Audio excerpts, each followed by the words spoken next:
Video is aimed to explain how to solve question 16.44. What is the original molarity of a solution of formic acid, HCOOH, whose pH is 3.26 at equilibrium? In order for us to answer this question, we need to set up an ice table, as formic acid is a weak acid. How do we know formic acid is a weak acid? It is not on our list of strong acids. So since it is a weak acid, we are going to set up its dissociation, in which we show the acid gives up a hydrogen, and we show its conjugate base. So we would write out ice, initial concentration of HCOOH, they did not give us. They gave us information about our H plus at equilibrium because they gave us the pH. We know pH is equal to the negative log of our H plus concentration. If we have our pH, which is 3.26, we can then use that to find our H plus concentration.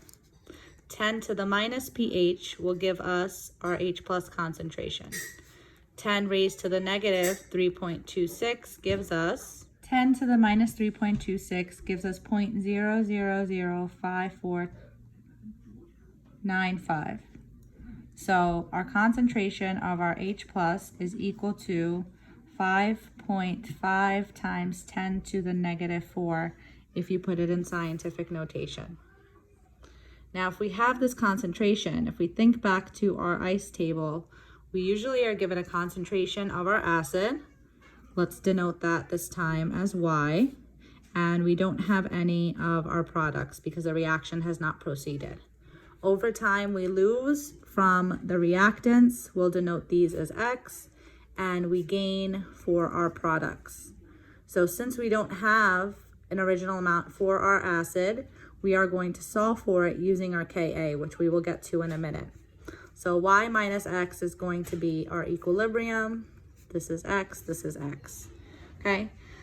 So our value for Ka is a literature value. It's 1.77 times 10 to the negative 4. You would have to look this up.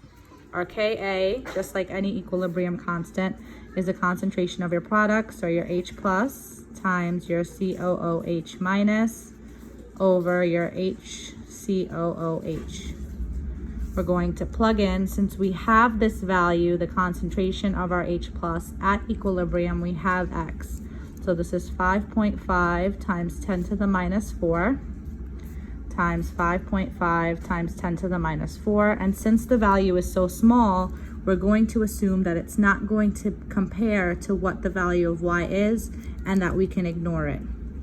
So we're going to plug in Y as a variable, and we know our Ka is 1.77 times 10 to the minus 4.